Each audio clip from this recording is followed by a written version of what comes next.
তুমি তো খুব সাহসী ছিলে, এখন কাঁপছো কেন? আমি কাঁপছি না, আপনি একদম গায়ের উপর এসে পড়েছেন। একটু দূরে দাঁড়ান।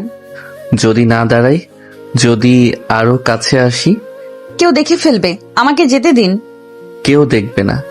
আজ তোমাকে এখান থেকে এত সহজে যেতে দিচ্ছি না পিচ্চি। দেখুন, আমার ভাইয়া খুঁজছে আমাকে, আর আমি কোনো পিচ্ছি না। আপনি ভুলে যাচ্ছেন আপনি কে আর আমি কে, আমাদের পরিবারের মাঝে কি সম্পর্ক সেটাও নিশ্চয়ই ভুলে যাননি। আমি কিছুই ভুলিনি, কিন্তু তুমি বারবার আমার সামনে এসে আমাকে সব ভুলতে বাধ্য করো। আর তুমি যে পিচ্চি নও সেটা প্রমাণ করবে কিভাবে? আমি আপনাকে প্রমাণ দিতে যাব কেন? আপনি সরুন আমার সামনে থেকে।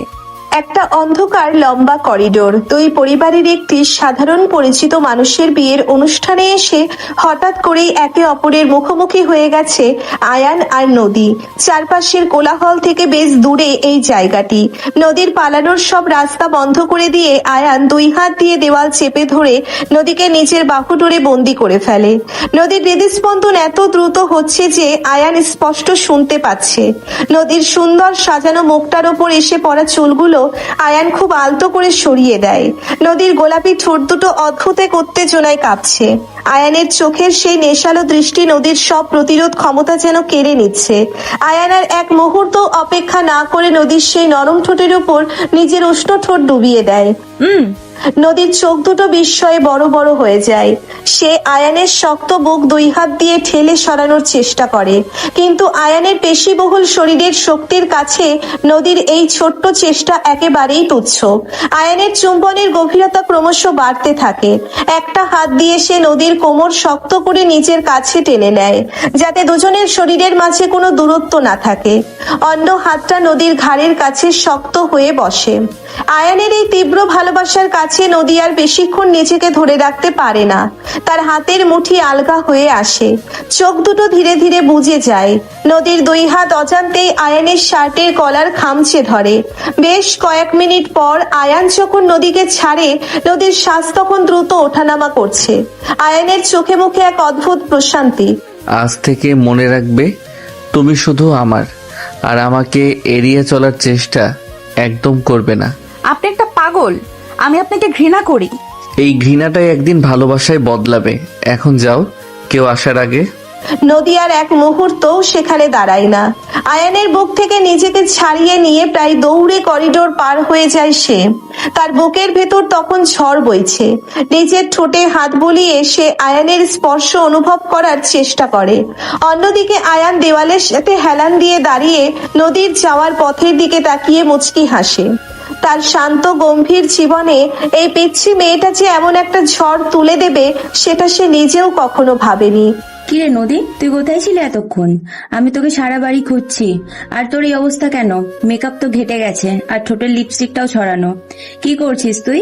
কিছু না তানিশা, এমনিতেই গরম লাগছে খুব। আমি একটু ওয়াশরুমে গিয়েছিলাম। তুই আমাকে খুঁজতে এলি কেন? আরে আরিয়ান ভাই তোকে খুঁজছে, রেগে রেগে ফায়ার হয়ে গেছে। চৌধুরী পরিবারের সবাই নাকি এই অনুষ্ঠানে এসেছে। ভাইয়া বলেছে তাদের ছায়াও যেন আমাদের গায়ে না লাগে। তুই জলদি চল। চৌধুরী পরিবারের কথা শুনেই তো আমার মেজাজ খারাপ হয়ে যায়। চল ভাইয়ার কাছে যাই। নদী তানিশার হাত ধরে তাড়াতাড়ি মূল অনুষ্ঠানে ফিরে আসে। তানিশা নদীর বেস্ট ফ্রেন্ড এবং সব গোপন কথার সঙ্গী। তবে আজকের এই ঘটনার কথা নদী তানিশাকেও বলতে পারছে না। মনের ভেতর একটা অদ্ভুত অনুভূতি কাজ করছে তার। সামনেই নদীর বড় ভাই আরিয়ান রাগী চোখে দাঁড়িয়ে আছে। নদী, তুই কোথায় গিয়েছিলি? তোকে না আমি আমার চোখের সামনে থাকতে বলেছিলাম। তুই জানিস না ওই চৌধুরীর বাড়ির লোকেরা এখানে এসেছে? ওদের ছেলে আয়ানও এসেছে। তোকে যদি একা পেতো কি করতো ভেবেছিস? আমি তো ওয়াশরুমে ছিলাম ভাইয়া, তুমি এত চিন্তা করছো কেন? আয়ান ডাক্তার মানুষ, সে আমাকে একা পেলেই বা কি করবে? আমি কি তাকে ভয় পাই নাকি? তুই ওদের চিনিস না নদী। শেখ পরিবারের সাথে ওদের শত্রুতা কত পুরনো তা তুই ভালো করেই জানিস। বাবা আমাকে কড়া নির্দেশ দিয়েছে তোদের খেয়াল রাখতে। চল এখন আমরা বাড়ি ফিরে যাব। আরিয়ান নদীকে নিয়ে গাড়ির দিকে এগিয়ে যায়। নদীর চোখ বারবার ভিড়ের মাঝে আয়ানকে খুঁজছে। গাড়িতে ওঠার ঠিক আগে সে দেখতে পায় আয়ান তার বন্ধুদের সাথে দাঁড়িয়ে আছে, আর এক দৃষ্টিতে নদীর দিকেই তাকিয়ে আছে। নদীর বুকের ভেতরটা আবার ধক করে ওঠে। সে তাড়াতাড়ি গাড়িতে উঠে বসে। কিরে আয়ান, তুই এতক্ষণ কোথায় ছিলি? তোকে সে কখন থেকে খুঁজছে আমি আর ডাক্তার হাসান। কাল সকালের মিটিংটার বিষয়ে কিছু আলোচনা করা ছিল। একটু দরকার ছিল সজল। আর কালকের মিটিংয়ের সব পেপারস আমি রেডি করে রেখেছি, তুই চিন্তা করিস না। আয়ান, তুমি আমাদের হাসপাতালের সবচেয়ে দায়িত্বশীল ডাক্তার, কিন্তু আজ তোমাকে কেমন যেন একটু অমনস্ক লাগছে। কোনো সমস্যা? না স্যার, একদমই না। একটু ক্লান্তি লাগছে, এই যা। আমি বরং আজ একটু তাড়াতাড়ি বাড়ি ফিরে যাব। ঠিক আছে, তুই যা, আমি আর সীমা বাকি কাজগুলো ম্যানেজ করে নেব। হ্যাঁ ডাক্তার আয়ান, আপনি নিশ্চিন্তে বাড়ি যান। আমি আপনার পেশেন্টদের আপডেট আপনাকে রাতে মেসেজ করে দিব। ধন্যবাদ সীমা। সজল, আমি চলি। আয়ান অনুষ্ঠান থেকে বেরিয়ে নিজের গাড়িতে এসে বসে। স্টিয়ারিং ধরে চোখ বন্ধ করতেই নদীর সেই ভীতু কিন্তু আকর্ষণীয় চেহারাটা চোখের সামনে ভেসে ওঠে। আয়ানের ঠোঁটে আবার সেই পরিচিত হাসি ফুটে ওঠে। গাড়ি স্টার্ট দিয়ে সে বাড়ির দিকে রওনা হয়। এই শেখ বংশের অহংকার আমাকে ভাঙতেই হবে। ওরা আমাদের এই নতুন প্রজেক্টটা আটকে দেওয়ার চেষ্টা করছে। হারান, তুমি কি করছো?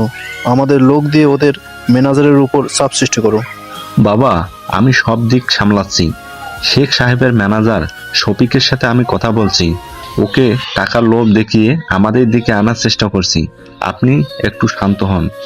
তুমি বুঝবে না সালমা, ব্যবসার দুনিয়ায় কাউকে ছেড়ে কথা বলা যায় না। আয়ান ডাক্তার হয়েছে ভালো কথা, কিন্তু ও তো এই চৌধুরী পরিবারের ছেলে। ওর শরীরে আমার রক্ত। শেখ পরিবারের পতন না দেখা পর্যন্ত আমার শান্তি নেই। তোরা এসব কি শুরু করেছিস বলতো? সারাদিন শুধু শত্রুতা আর শত্রুতা। দেখিস, এই শত্রুতার আগুনে একদিন আমাদের নিজেদের ঘরই না পুড়ে যায়। আমি তো চাই আয়ান আর ফারহান দুজনেই সুখে সংসার করুক। দাদি একদম ঠিক বলেছেন। আয়ান তো সারাদিন হাসপাতালেই পড়ে থাকে, ওর তো একটা সংসার দরকার। মা, আপনি এবার আয়ানের জন্য মেয়ে দেখা শুরু করুন। চৌধুরী পরিবারের ডাইনিং টেবিলে সবাই রাতের খাবার খেতে বসেছে। এমন সময় আয়ান বাড়িতে ঢোকে। বাবা আর বড় ভাইয়ের এই শত্রুতার আলোচনা আয়ানের একদম পছন্দ নয়। সে চুপচাপ নিজের ঘরের দিকে পা বাড়ায়। ভাইয়া, তুমি এত তাড়াতাড়ি ফিরে এলে? আমি তো ভাবলাম তুমি অনেক রাত করে ফিরবে। হ্যাঁ রে রিয়া, কাজ শেষ হয়ে গেল তাই চলে এলাম। তুই এত রাতে কার সাথে ফোনে কথা বলছিলিস? জিসান নাকি? না মানে, হ্যাঁ, ও একটু পড়াশোনার বিষয়ে কথা বলছিল। পড়াশোনা নাকি অন্য কিছু? দেখ রিয়া, জিসান ছেলেটা ভালো, কিন্তু বাবা এসব সম্পর্ক সহজে মেনে নেবে না। তুই পড়াশোনায় মন দে আগে। রিয়া মাথা নেড়ে নিজের ঘরে চলে যায়। আয়ান ফ্রেশ হয়ে নিজের বিছানায় শুয়ে পড়ে। তার কানে এখনো নদীর সেই কাপা কাপা গলার স্বর বাজছে। অন্যদিকে শেখ বাড়িতেও চলছে অন্য এক আলোচনা। শফিক, তুমি সব কাগজপত্র ঠিকঠাক করেছো তো? সৌদি গ্রুপের ওই টেন্ডারটা যেন কোনোভাবেই পাশ না হয়। আমি ওদের দেখিয়ে দেবো শেখ পরিবারের ক্ষমতা কতখানি। স্যার, আমি সব ব্যবস্থা করে ফেলেছি। তবে চৌধুরী সাহেবের বড় ছেলে ফারহান আমাকে ফোন করেছিল, আমাকে ওদের দিকে টেনে নেওয়ার চেষ্টা করছে। আমি স্পষ্ট বলে দিয়েছি। খুব ভালো করেছো।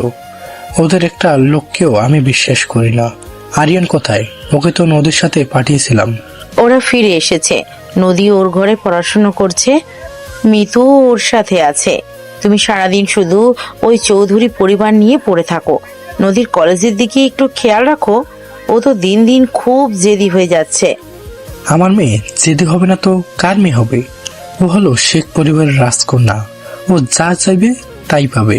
তুমি ওর পড়াশোনা নিয়ে বেশি চিন্তা করো না। নদীর ঘরে মিতু আর নদী বসে আছে। মিতু নদীর কাজিন হলেও দুজনের সম্পর্ক একদম নিজের বোনের মতো। মিতু বই খুলে বসে থাকলেও নদীর মনোযোগ একদম নেই। তার ঠোঁট বারবার নিজের অজান্তেই আয়ানের স্পর্শের কথা মনে করিয়ে দিচ্ছে। কিরে নদী, তুই কি আজ পড়বি না? বইয়ের দিকে তো তাকিয়ে আছিস, কিন্তু পাতা তো উল্টাচ্ছিস না। কি ভাবছিস এত? কিছু না আপু, আজ একদম পড়তে ইচ্ছে করছে না। আমার খুব ঘুম পাচ্ছে। তুই বরং আজ তোর ঘরে গিয়ে শুয়ে পড়। আচ্ছা ঠিক আছে, তুই ঘুমা, কাল সকালে উঠিয়ে দেব। মিতু চলে যাওয়ার পর নদী ঘরের দরজা বন্ধ করে দেয়। আয়নার সামনে দাঁড়িয়ে নিজের ঠোঁট দুটো দেখে সে। আয়নের চুম্বনের দাগ যেন এখনো স্পষ্ট। হঠাৎ নদীর ফোনটা বেজে ওঠে। আননোন নম্বর। নদী একটু দ্বিধা নিয়ে ফোনটা রিসিভ করে। হ্যালো? ঘুমানোর চেষ্টা করছো? নাকি আমার কথা ভাবছো? আপনি আপনি আমার নাম্বার কোথায় পেলেন? আর আমাকে ফোন করার সাহস কি করে হলো আপনার? ডাক্তারদের কাছে মানুষের অনেক তথ্য থাকে পিচ্ছি, আর সাহস সেটা তো আজ সন্ধ্যায় দেখিয়েছি। দেখুন, আপনি খুব খারাপ একটা কাজ করেছেন। আমি কালী ভাইয়াকে সব বলে দিব। বলে দাও। আরিয়ান জানলে হয়তো একটা যুদ্ধ বেঁধে যাবে, কিন্তু আমি জানি তুমি বলবে না, কারণ তুমি নিজেও ওই মুহূর্তটা উপভোগ করেছো। একদম বাজে বকবেন না। আমি ফোন রাখছি, আর কখনো আমাকে ফোন করবেন না। নদী রাগে ফোনটা কেটে দেয়, কিন্তু তার বুকের ধুকপুকানি থামে না। আয়ানের ওই ভারী গলা আর আত্মবিশ্বাসী কথাগুলো নদীকে ভেতর থেকে দুর্বল করে দিচ্ছে। সে কিছুতেই আয়ানকে মন থেকে সরাতে পারছে না। নদীর মনে হচ্ছে সে যেন এক অজানা আর ভয়ঙ্কর সুন্দর বিপদের দিকে পা বাড়াচ্ছে। ভোরের আলো সবেমাত্র ফুটতে শুরু করেছে। শেখ বাড়ির বিশাল ছাদের এক কোণে দাঁড়িয়ে আছে নদী। সারা রাত তার চোখের পাতা এক হয়নি। রাতের সেই অন্ধকার করিডোর, আয়ানের শক্ত বাহুডোর আর সেই উষ্ণ স্পর্শ বারবার তাকে তাড়িয়ে বেড়াচ্ছে। নিজের ঠোঁটের উপর হাত বুলিয়ে একটা দীর্ঘশ্বাস ফেলে সে। তার মনে হচ্ছে সে যেন এক গোলক ধাঁধায় আটকা পড়েছে। এমন সময় ছাদে আসে মিতু। মিতু নদীর চেয়ে বয়সে একটু বড় হলেও তাদের সম্পর্কটা বন্ধুর মতোই। নদীর এই অস্বাভাবিক নীরবতা মিতুর চোখ এড়ায় না। কিরে নদী, তুই এত সকালে ছাদে কি করছিস? সারা রাত ঘুমাসনি নাকি? চোখের নিচে তো কালি পড়ে গেছে। না আপু, তেমন কিছু না, একটু হাওয়া খেতে এলাম। ঘরে খুব গরম লাগছিল। গরম লাগছিল নাকি? মনের ভেতর কোনো ঝড় বইছে? কাল রাত থেকে দেখছি তুই কেমন যেন আনমনা হয়ে আছিস। আমাকে কিন্তু লুকাতে পারবি না। দূর, তুই শুধু শুধু বকছিস। চল নিচে যাই, কলেজে যাওয়ার জন্য রেডি হতে হবে। আজ তানিশা আগেই চলে আসবে বলেছে। নদী মিতুকে আর কোনো কথা বলার সুযোগ না দিয়ে ছাদ থেকে নিচে নেমে আসে। নিজের ঘরে ঢুকে আয়নার সামনে দাঁড়ায়। আজ তাকে কলেজে যেতে হবে, কিন্তু আয়ানের কথা ভেবে তার বুকের ভেতরটা কেমন যেন কাঁপছে। আয়ান যদি আজ আবার তার সামনে এসে দাঁড়ায়? নদী মাথা ঝাঁকিয়ে সেই চিন্তা দূর করার চেষ্টা করে। অন্যদিকে চৌধুরী বাড়িতে সকালের ব্যস্ততা শুরু হয়ে গেছে। ডাইনিং টেবিলে সবাই নাস্তা করতে বসেছে। আয়ান তৈরি হয়ে নিচে নেমে আসে। আয়ান ভাই, আজ এত সকালে উঠে পড়েছিস? কাল রাতে তো বেশ দেরি করেই ফিরেছিস। শরীর ঠিক আছে তো তোর? হ্যাঁ দাদি, আমি একদম ঠিক আছি। আজ হাসপাতালে একটা জরুরি অপারেশন আছে, তাই একটু সকালেই বের হতে হচ্ছে। তুই তো সারাদিন এই হাসপাতাল নিয়েই পড়ে থাকিস। নিজের শরীরের দিকে একটু খেয়াল রাখ। রহিমকে বলেছি গাড়ি রেডি রাখতে। তুই খেয়ে নে তাড়াতাড়ি। মা, তুই চিন্তা করো না, আমি ঠিক সময় খেয়ে নেব। বাবা কোথায়? বাবা আর তোমার ভাইয়া তো সকালেই স্টাডি রুমে ঢুকেছে। ওই শেখ পরিবারের সাথে কি একটা টেন্ডার নিয়ে ঝামেলা চলছে, সেটা নিয়েই বোধহয় ব্যস্ত। আয়ানের ভুরু কুঁচকে যায়। শেখ পরিবারের নাম শুনলেই এখন তার নদীর কথা মনে পড়ে। নদীর সেই রাগী অথচ মায়াবী মুখটা তার চোখের সামনে ভেসে ওঠে। আয়ান নাস্তা শেষ করে উঠে দাঁড়ায়। আয়ান, বেরিয়ে যাচ্ছিস? শোন, আজ সাবধানে থাকিস। শেখ পরিবারের লোকজন খুব রেগে আছে। রাস্তাঘাটে কোনো ঝামেলা জড়াবি না। ভাইয়া, আমি এসব ঝামেলার মধ্যে থাকি না। তুমি ভালো করেই জানো আমি হাসপাতালে যাচ্ছি। আয়ান বাড়ি থেকে বেরিয়ে গাড়িতে ওঠে। ড্রাইভার রহিম গাড়ি স্টার্ট দেয়। আয়ান পেছনের সিটে হেলান দিয়ে চোখ বন্ধ করে। তার মাথার ভেতর শুধু একটা নামই ঘুরপাক খাচ্ছে, নদী। নদীর জেদ, তার চোখের সেই ভয় আর তার নরম ঠোঁটের স্বাদ আয়ানকে পাগল করে দিচ্ছে। আর যে কোনো মূল্যে নদীর সাথে তাকে দেখা করতেই হবে। ছোট স্যার, আমরা কি সোজা হাসপাতালেই যাব? না রহিম চাচা, গাড়িটা আগে সিটি কলেজের দিকে নাও, একটু কাজ আছে ওখানে। রহিম গাড়ি ঘুরিয়ে সিটি কলেজের দিকে এগোয়। আয়ানের ঠোঁটে এক রহস্যময় হাসি ফুটে ওঠে। এদিকে শেখ বাড়িতে নদীর বাবা শেখ সাহেব খুব রাগান্বিত অবস্থায় ড্রয়িং রুমে পায়চারি করছেন। রোকসানা, আরিয়ানকে ডাকো। ওই চৌধুরী বংশের এত বড় সাহস যে ওরা আমার ম্যানেজারের গায়ে হাত তোলার চেষ্টা করেছে, আমি ওদের কাউকে ছাড়বো না। তুমি একটু শান্ত হও। এত রাগ করলে তোমার প্রেশার বেড়ে যাবে। আরিয়ান তো সকালেই বেরিয়ে গেছে। শফিক সাহেবকে নিয়ে সে বোধহয় থানাতেই গেছে। থানায় গিয়ে কোনো লাভ হবে না। চৌধুরী সাহেব পুলিশকে কিনে রেখেছে। আমাদের অন্য ব্যবস্থা করতে হবে। নদীর ঘরে তখন তানিশা এসে হাজির। নদী তৈরি হয়ে খাটের ওপর বসে আছে। তার মনটা আজ একদম কলেজের দিকে নেই। তানিশা এসে নদীর পাশে বসে। কিরে, তোর এখনো রেডি হওয়া শেষ হলো না? তাড়াতাড়ি চল, আজ প্রথম ক্লাসটাই প্র্যাকটিক্যাল। দেরি হলে স্যার কিন্তু ক্লাসে ঢুকতে দেবে না। তানিশা, আমার আজ একদম কলেজে যেতে ইচ্ছে করছে না। শরীরটা কেমন যেন ম্যাচ ম্যাচ করছে। কোনো ম্যাচ ম্যাচ শুনছি না। কাল রাতেও তুই এমন অদ্ভুত আচরণ করছিলি। আজ থেকে তোকে কলেজে যেতেই হবে। চল আমার সাথে। তানিশা জোর করে নদীকে টেনে নিয়ে যায়। কলেজের গেটের সামনে আসতেই নদীর বুকের ভেতরটা ধক করে ওঠে। গেটের একটু দূরে একটা কালো গাড়ি দাঁড়িয়ে আছে। নদীর মনে হচ্ছে গাড়িটা তার খুব চেনা। হঠাৎ গাড়ির দরজা খুলে আয়ান নিচে নামে। পরনে একটা গাঢ় নীল রঙের শার্ট, হাতা কনুই পর্যন্ত গোটানো, চোখে রোদ চশমা। আয়ানকে দেখে কলেজের অনেক মেয়েই থমকে দাঁড়িয়ে যায়, কিন্তু আয়ানের দৃষ্টি শুধু নদীর দিকেই স্থির। তানিশা, চল আমরা পেছনের গেট দিয়ে যাই, এখানে খুব ভিড়। আরে না, পেছনের গেট তো বন্ধ থাকে এই সময়। আর তুই এত ঘুমাচ্ছিস কেন? কি হয়েছে তোর? নদী কিছু বলার আগেই আয়ান সোজা তাদের দিকে এগিয়ে আসে। নদীর হাত পা ঠান্ডা হয়ে আসছে। সে পেছনের দিকে এক পা পিছিয়ে যায়। আয়ান এসে একদম নদীর সামনে দাঁড়ায়। তানিশা অবাক হয়ে আয়ানের দিকে তাকিয়ে থাকে। তানিশা, তুমি একটু ক্লাসের দিকে যাও, আমার নদীর সাথে কিছু জরুরি কথা আছে। আপনি কে? আর নদীর সাথে আপনার কি কথা? নদী, তুই চিনিস ওনাকে? আমি ওনাকে চিনি না তানিশা, চল এখান থেকে। নদী, তুমি খুব ভালো করেই জানো আমি কে। তানিশা, আমি ডক্টর আয়ান চৌধুরী। নদীর সাথে আমার একটু প্রাইভেট কথা আছে, তুমি প্লিজ যাও। তানিশা চৌধুরী পরিবারের নাম শুনেই ঘাবড়ে যায়। সে জানে দুই পরিবারের মধ্যে কেমন শত্রুতা চলছে, কিন্তু আয়ানের চোখের দিকে তাকিয়ে সে আর কিছু বলার সাহস পায় না। সে নদীর দিকে একবার অসহায় ভাবে তাকিয়ে কলেজের ভেতর ঢুকে যায়। নদীর আগে আর ভয়ে কাঁপতে থাকে।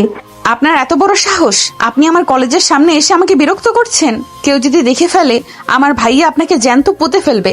তোমার ভাইয়াকে আমি ভয় পাই না নদী, আর তুমিও আমাকে ভয় পাচ্ছ না। তুমি ভয় পাচ্ছ নিজের অনুভূতিগুলোকে। কাল রাতের কথা কি এত সহজেই ভুলে গেলে? কাল রাত একটা দুর্ঘটনা ছিল, আপনি জোর করে। তোমার কি সত্যি মনে হয় পুরোটা সময় আমি জোর করেছি? তুমি তো নিজেই আমার শার্ট খামচে ধরেছিলে। আয়ানের কথাই নদীর মুখ লজ্জায় আর রাগে লাল হয়ে যায়। সে আয়ানের দিকে একটা তীব্র দৃষ্টি হেনে সেখান থেকে চলে যাওয়ার চেষ্টা করে, কিন্তু আয়ান খপ করে নদীর হাত চেপে ধরে। তার হাতের মুঠি এত শক্ত যে নদীর মনে হয় হাড় ভেঙে যাবে। আয়ান নদীকে টেনে নিজের গাড়ির দিকে নিয়ে যায়। নদী ছাড়ানোর চেষ্টা করলেও আয়ানের শক্তির কাছে এসে কিছুই করতে পারে না। ছাড়ুন আমাকে, কি করছেন আপনি? লোকজন দেখছে তো। দেখুক সবাই, আজ আমি তোমাকে কিছু না বুঝিয়ে ছাড়ছি না। চুপচাপ গাড়িতে বসো। আয়ান প্রায় জোর করেই নদীকে গাড়ির পেছনের সিটে বসিয়ে দেয় এবং নিজে তার পাশে বসে গাড়ির দরজা লক করে দেয়। রহিমকে গাড়ি স্টার্ট দিতে বলে। গাড়ির কাঁচগুলো কালো হওয়ায় বাইরে থেকে ভেতরে কিছুই দেখা যাচ্ছে না। নদীর বুকের ভেতর আতঙ্কের সাথে সাথে এক অদ্ভুত শিহরণ কাজ করছে। আয়ান নদীর খুব কাছে সরে আসে। দুজনের মাঝে এক সুতোর ব্যবধানও নেই। আপনি গাড়ি কোথায় নিয়ে যাচ্ছেন? আমাকে নামিয়ে দিন বলছি। আমি তোমাকে কোথাও নিয়ে যাচ্ছি না, শুধু কিছু কথা বলতে চাই, যেখানে কেউ আমাদের ডিস্টার্ব করবে না। আয়ান নিজের হাত বাড়িয়ে নদীর মুখের উপর এসে পড়া চুলগুলো কানে গুঁজে দেয়। তার আঙ্গুলের ছোঁয়ায় নদীর সারা শরীরে বিদ্যুৎ খেলে যায়। আয়ান নদীর চোখের দিকে গভীরভাবে তাকিয়ে থাকে। সেই দৃষ্টিতে এমন এক নেশা আছে যে নদী চাইলেও চোখ ফেরাতে পারে না। আয়ানের গরম নিঃশ্বাস নদীর মুখের উপর পড়ছে। তুমি আমাকে এড়াতে পারবে না নদী, আমি ডাক্তার। আমি মানুষের শরীরের নার্ভ বুঝি। কাল রাতে আমি তোমার ওই কাপা কাপা ঠোঁটে যে শিহরণ দেখেছি, সেটা মিথ্যা নয়। আপনি ভুল ভাবছেন। আমি আপনাকে শুধু ঘৃণাই করি। আমাদের পরিবারের মাঝে রক্তের হোলি খেলা চলছে, আর আপনি এখানে আমাকে নিয়ে এসব নোংরামি করছেন। নোংরামি? ভালোবাসা তোমার কাছে নোংরামি মনে হয়? আয়ান আর কোনো কথা না বলে নদীর ঘাড়ের কাছে নিজের মুখ ডুবিয়ে দেয়। তার উষ্ণ ঠোঁট নদীর সংবেদনশীল ত্বক স্পর্শ করতেই নদী শিউরে ওঠে। সে আয়ানের কাঁধ ধাক্কা দিয়ে সরানোর চেষ্টা করে, কিন্তু আয়ান তাকে আরো শক্ত করে নিজের সাথে মিশিয়ে নেয়। আয়ানের ঠোঁট নদীর ঘাট থেকে ধীরে ধীরে ওপরে উঠে আসে। নদীর কানের লতিতে আলতো করে কামড় দেয় সে। নদীর মুখ থেকে একটা অস্ফুট শব্দ বেরিয়ে আসে। ছাড়ুন প্লিজ। আমি তোমাকে ছাড়ার জন্য ধরিনি পিচ্ছি, তুমি আমার, শুধু আমার। আয়ান নদীর ঠোঁটের উপর নিজের ঠোঁট নামিয়ে আনে। এবারে চুম্বন কালো রাতের চেয়েও অনেক বেশি তীব্র আর বন্য। আয়ান যেন নদীর সব প্রতিরোধ, সব জেদ শুষে নিতে চাইছে। সে নদীর নিচের ঠোঁটটা নিজের দুই ঠোঁটের মাঝে নিয়ে আলতো করে কামড় দেয়। ব্যথায় নদী একটু মুখ খুলতেই আয়ান সুযোগ পেয়ে যায়। তার জিহ্বা নদীর মুখের ভেতর প্রবেশ করে এক উষ্ণ আর গভীর ভালোবাসার খেলায় মেতে ওঠে। নদী এবার আর নিজেকে ধরে রাখতে পারে না। তার দুই হাত আপনা আপনিই আয়ানের গলা জড়িয়ে ধরে। আয়ানের চুলের ভেতর আঙ্গুল ডুবিয়ে দেয় সে। গাড়ির এসি চলা সত্ত্বেও দুজনের শরীর ঘেমে উঠেছে। এই চরম রোম্যান্স আর উত্তেজনার মাঝে বাইরের পৃথিবী যেন তাদের কাছে পুরোপুরি হারিয়ে গেছে। হাসপাতালে ছজন, আয়ান এখনো আসছে না কেন? ওর তো একটা মেজর অপারেশন আছে আজ। স্যার, আমি ওকে অনেকবার ফোন করেছি, ওর ফোন সাইলেন্ট করা বোধ হয়। আয়ান তো কখনো এমন দায়িত্বহীন কাজ করে না। আমি বুঝতে পারছি না কি হলো ওর। স্যার, আয়ান স্যার তো সকালেই মেসেজ করেছিলেন যে তিনি ঠিক সময় পৌঁছে যাবেন। আমি কি ওনার বাড়িতে একবার ফোন করব? না সীমা, বাড়িতে ফোন করার দরকার নেই, আমি আবার ট্রাই করছি। এদিকে গাড়ির ভেতর আয়ান আর নদীর সেই গভীর মুহূর্ত ভেঙে যায় সজলের পরপর ফোনের কারণে। আয়ান অনিচ্ছা সত্ত্বেও নদীকে ছাড়ে। নদীর অবস্থা তখন দেখার মতো। ঠোঁট দুটো ফুলে লাল হয়ে আছে, চোখগুলো নেশাগ্রস্ত। আজ তোমাকে ছেড়ে দিচ্ছি কারণ হাসপাতালে আমার পেশেন্ট অপেক্ষা করছে। কিন্তু মনে রেখো, আমাদের গল্প মাত্র শুরু হয়েছে। আপনি একটা জানোয়ার। আমি আর কোনোদিন আপনার সামনে আসবো না। আর শ্বাস দ্রুত ওঠানামা করছে। আয়ান নিজের ফোনটা বের করে সজলের কল কেটে দেয়। আয়ান মুচকি হাসে। রহিমকে গাড়ি কলেজের গেটের কাছে নিয়ে যেতে বলে। গাড়ি থামতেই নদী প্রায় লাফ দিয়ে গাড়ি থেকে নেমে যায় এবং দৌড়ে কলেজের ভেতর ঢুকে পড়ে। আয়ান অনেকক্ষণ সেদিকে তাকিয়ে থেকে রহিমকে হাসপাতালের দিকে গাড়ি ঘোরাতে বলে। কলেজের ভেতর লোকটা আমাকে পাগল করে দেবে। আমি কেন ওকে বাধা দিতে পারলাম না? কেন ওর স্পর্শে আমি সব ভুলে গেলাম? হে আল্লাহ, আমাকে এই বিপদ থেকে বাঁচাও। নদীর অবস্থা দেখে তানিশা ছুটে আসে। নদীর এই উস্কো খুস্কো রূপ তানিশাকে আরো চিন্তায় ফেলে দেয়। নদী, তুই ঠিক আছিস? ওই ডক্টর আয়ন তোর সাথে কি করেছে? তোকে এত বিধ্বস্ত লাগছে কেন? তানিশা, তুই আমাকে কিছু জিজ্ঞেস করিস না প্লিজ। আমাকে একটু একা থাকতে দে। আমি আজ কোনো ক্লাস করব না, আমি বাড়ি যাব। কিন্তু আরিয়ান ভাই তোকে নিতে আসবে তো, তুই একা যাবি কি করে? আমি ম্যানেজ করে নিব, তুই ক্লাসে যা। নদী কলেজ থেকে বেরিয়ে একটা রিক্সা নিয়ে বাড়ির দিকে রওনা হয়। তার মাথায় এখন শুধু একটা চিন্তায় ঘুরপাক খাচ্ছে। আরিয়ান ভাইয়া যদি কোনোভাবে এই কথা জানতে পারে তাহলে রক্তারক্তি কাণ্ড ঘটে যাবে। আয়ান লোকটা এত বেপরোয়া কেন? অন্যদিকে আয়ান হাসপাতালে পৌঁছেই সজলের বকা শোনে। তুই কি পাগল হয়ে গেছে আয়ান? কোথায় ছিলি তুই? ডাক্তার হাসান তো রেগে আগুন। সরি সজল, একটা খুব ইম্পর্টেন্ট কাজ ছিল। আমি এখনই ওটিতে যাচ্ছি, তুই টেনশন নিস না। আয়ান অপারেশন থিয়েটারে ঢুকে যায়। তার কাজের প্রতি একাগ্রতা বরাবরই নিখুঁত, কিন্তু আজ তার আঙ্গুলগুলো যেন একটু বেশিই সাবলীল। মনের ভেতর একটা অদ্ভুত প্রশান্তি কাজ করছে তার। এই পিচ্ছি মেয়েটা যে তার পুরো অস্তিত্ব জুড়ে বসে গেছে সেটা সে প্রতি মুহূর্তে অনুভব করছে। এদিকে শেখ বাড়িতে স্যার, চৌধুরী গ্রুপের লোকেরা আজ সকালে আমাকে আস্তায় আটকে হুমকি দিয়েছে। ওরা বলছে আমি যদি ওর টেন্ডার থেকে আপনার নাম সরিয়ে না নিই তাহলে ওরা আমাকে জানে মেরে ফেলবে। ওদের সাহস তো দিন দিন বেড়েই চলছে। আরিয়ান, তুমি এখনই তোমার ছেলেদের নিয়ে ওদের অফিসে যাও। আমি দেখতে চাই ফারহানের কত বড় বুকের পাটা। বাবা, তুমি চিন্তা করো না, আমি আজকেই ওদের একটা উচিত শিক্ষা দিয়ে আসবো। তোমরা আবার কি মারামারি প্ল্যান করেছো? নদী তো কলেজ থেকে ফেরার সময় হয়ে গেল, ওকে আগে কেউ নিয়ে আসুক। মা, আমি আমার ছেলেদেরকে পাঠিয়ে দিয়েছি নদীকে আনতে, তুমি চিন্তা করো না। আরিয়ান রাগে ফুঁসতে ফুঁসতে বাড়ি থেকে বেরিয়ে যায়। দুই পরিবারের শত্রুতা যখন চরমে, তখন আয়ান আর নদীর এই গোপন প্রেমের অঙ্কুর কি পরিণতি ডেকে আনবে সেটা কেউ কল্পনাও করতে পারছে না। চৌধুরী বাড়িতে দাদি, আপনি তো আয়ানের বিয়ের কথা বলছিলেন। আমার এক খালার মেয়ে আছে, নাম সারা, খুব সুন্দরী আর পড়াশোনাতেও ভালো। আমি কি আয়ানের জন্য কথা বলে দেখবো? মেয়ে যদি ভালো হয় তাহলে কথা বলে দেখতে পারিস। আয়ানের তো এখন থিতু হওয়ার বয়স হয়েছে। ভাবি, ভাইয়া কি এত সহজে বিয়েতে রাজি হবে? ভাইয়া তো মেয়েদের দিকে ফিরেও তাকায় না। রিয়া, তুমি আজ বিকেলে একটু বেরোতে পারবে? তোমার সাথে খুব জরুরি কথা আছে। আজ একদম সম্ভব না জিসান, বাড়িতে খুব অশান্তি চলছে। ভাইয়া যদি জানতে পারে তাহলে আমাকে মেরেই ফেলবে। রিয়ার কথা শেষ হওয়ার আগেই আয়ান হাসপাতাল থেকে বাড়িতে ফেরে। সে সোজা নিজের ঘরে চলে যায়। আয়নার সামনে দাঁড়িয়ে নিজের শার্টের কলারটা ঠিক করতে গিয়ে তার চোখে পড়ে শার্টের এক জায়গায় নদীর লিপস্টিকের হালকা দাগ লেগে আছে। আয়ান দাগটাই হাত বুলিয়ে হাসে। তার মনে হচ্ছে নদীর জেদ আর অহংকার ভাঙার খেলাটা সে খুব উপভোগ করছে। নদী, তুই যতই আমার থেকে দূরে পালানোর চেষ্টা করো না কেন, দিন শেষে তোমাকে আমার বুকেই ধরা দিতে হবে।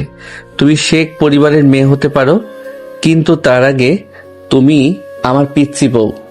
রাত গভীর হতে থাকে। শহরের দুই প্রান্তে দুটো মানুষ একে অপরের চিন্তায় মগ্ন। নদীর চোখে ঘুম নেই, আর আয়ানের চোখে এক নতুন স্বপ্ন। শত্রুতার এই কালো মেঘ সরিয়ে কিভাবে তাদের ভালোবাসা পূর্ণতা পাবে, সেই উত্তর শুধু সময়ই দিতে পারবে। আপনি পাগল হয়ে গেছেন? এত রাতে আমার ঘরে কিভাবে এলেন? ভাইয়া দেখলে আপনাকে জ্যান্ত পুঁতে ফেলবে। আমাকে খুন করা এত সহজ নয় পিচ্ছি, আর আমি পাগলই তো, শুধু তোমার জন্য পাগল। তোমার ওই মিষ্টি ঠোঁটের নেশা আমাকে পাগল করে দিয়েছে। একদম কাছে আসবেন না বলছি, আমি চিৎকার করব, বাসার সবাই জেগে যাবে। তুমি চিৎকার করবে না সেটা আমি খুব ভালো করেই জানি। তুমি নিজেও চাও আমি তোমার কাছে আসি। তোমার চোখের ওই ভয় মেশানো চাহনি আমাকে আরো বেশি আকর্ষণ করে। রাত তখন প্রায় 2টো বাজে। চারিদিকে শুনশান নীরবতা। শেখ বাড়ির সবাই গভীর ঘুমে আচ্ছন্ন। নদীর ঘরের ব্যালকনির দরজাটা খোলা ছিল। সেই সুযোগে দোতলার পাইপ বেয়ে অত্যন্ত সাবলীলভাবে নদীর ঘরে প্রবেশ করেছে আয়ান। নদী তখন বিছানায় শুয়ে এপাশ ওপাশ করছিল। হঠাৎ ঘরে মানুষের উপস্থিতি টের পেয়ে উঠে বসতেই আয়ানকে দেখে তার রক্ত হিম হয়ে আসে। আয়ান ধীর পায়ে নদীর দিকে এগিয়ে যায়। নদীর পালানোর কোনো জায়গা নেই। সে বিছানার এক কোণে গুটিসুটি মেরে বসে থাকে। আয়ান বিছানায় উঠে নদীর একদম মুখোমুখি বসে। চাঁদের আলোয় আয়ানের সুঠাম দেহ আর তীক্ষ্ণ চোখ দুটো ভীষণ ভয়ঙ্কর, আবার একই সাথে মোহনীয় লাগছে। আয়ান নিজের লম্বা হাত বাড়িয়ে নদীর কোমর জড়িয়ে ধরে এক হ্যাঁচকা টানে তাকে নিজের বুকের ওপর ফেলে দেয়। ছাড়ুন আমাকে, আপনার বুকে খুব ব্যথা লাগছে আমার। আপনি একটা অসভ্য লোক। অসভ্যতার তো এখনো কিছুই দেখাইনি জান। আজ রাতে তোমাকে বোঝাবো আমি কতটা অসভ্য হতে পারি। আয়ান নদীর 2 হাত শক্ত করে ধরে মাথার উপর বিছানায় চেপে ধরে। নদীর নরম শরীরটা আয়ানের ভারী শরীরের নিচে পিষ্ট হচ্ছে। আয়ান আর এক মুহূর্ত সময় নষ্ট না করে নদীর গলায় নিজের মুখ ডুবিয়ে দেয়। নদীর শরীরের মিষ্টি সুবাস আয়ানকে মাতাল করে তোলে। সে পাগলের মতো নদীর ঘাড়ে, গলায় আর কানের লতিতে চুমু খেতে থাকে। নদীর মুখ থেকে অস্ফুট গোঙানির শব্দ বেরিয়ে আসে। সে ছটফট করে নিজেকে ছাড়ানোর চেষ্টা করে, কিন্তু আয়ানের শক্তির কাছে এসে বড্ড অসহায়। আয়ানের উষ্ণ ঠোঁট নদীর গলার কাছে একটা নির্দিষ্ট জায়গায় গিয়ে থেমে যায়। সেখানে সে নিজের ঠোঁট আর দাঁত দিয়ে তীব্রভাবে কামড়ে ধরে। ব্যথায় নদীর চোখ দিয়ে পানি বেরিয়ে আসে। আয়ান সেখানে একটা গাঢ় লাল রঙের ভালোবাসার চিহ্ন এঁকে দেয়। তারপর সে নদীর মুখের দিকে তাকায়। নদীর চোখে জল, বুকটা দ্রুত ওঠানামা করছে। আয়ান নদীর ঠোঁটের উপর নিজের ঠোঁট নামিয়ে আনে। এই চুম্বনে কোনো জোর নেই, আছে শুধুই গভীর এক অধিকার বোধ। আয়ানের জাদুকরী স্পর্শে নদীর সব প্রতিরোধ যেন ধীরে ধীরে গলে যেতে থাকে। সে বুঝতে পারে এই ভয়ঙ্কর মানুষটার প্রতি তার মনের ভেতর একটা অদ্ভুত দুর্বলতা কাজ করছে। নদী, কিরে মা, তুই কি জেগে আছিস? তোর ঘরের লাইট জ্বলছে কেন?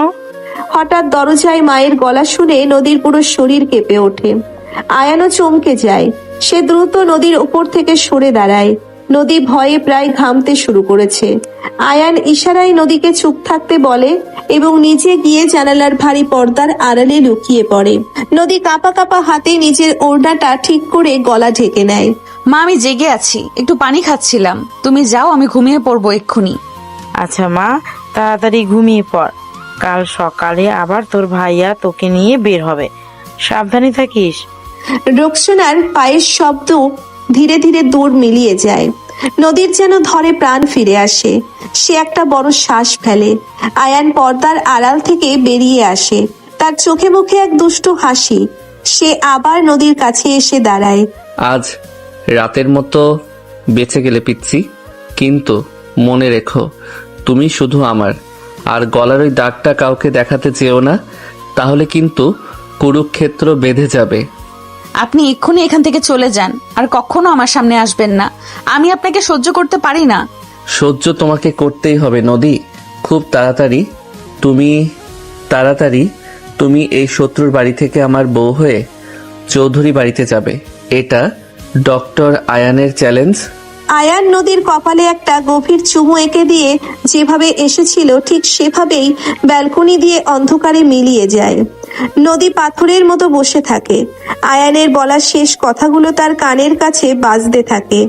আয়ানের বউ হয়ে চৌধুরী বাড়িতে যাওয়ার কথা ভাবতেই নদীর বুকের ভেতরটা অজানা আশঙ্কায় কেঁপে ওঠে। দুই পরিবারের যে পরিমাণ শত্রুতা, তাতে এই সম্পর্ক জানাজানি হলে লাশের পাহাড় জমে যাবে। বাবা, আপনি একদম চিন্তা করবেন না। চৌধুরী গ্রুপের ওই টেন্ডার আমি আটকে দিয়েছি। ওদের গুন্ডারা শফিক চাচাকে হুমকি দিয়েছিল। আজ সকালে আমি আমার ছেলেদের পাঠিয়ে ওদের গুডাউনে আগুন লাগিয়ে দিয়েছি। সাব্বাস আমার ছেলে, আমি তো এটাই চেয়েছিলাম। ওই চৌধুরী সাহেবের অহংকার আমি মাটিতে মিশিয়ে দেব। ওদের এত বড় সাহস আমার লোকেদেরকে হাত তোলে। সকালবেলা শেখ বাড়ির ড্রয়িং রুমে চরম উত্তেজনা।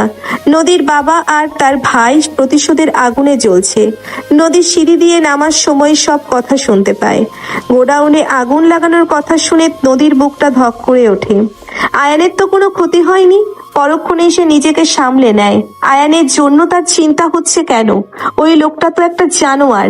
নদী নিজের গলায় জড়ানো স্কার্ফটা একটু টেনে ঠিক করে নেয়, যাতে আয়ানের দেওয়া দাগটা কেউ দেখতে না পায়।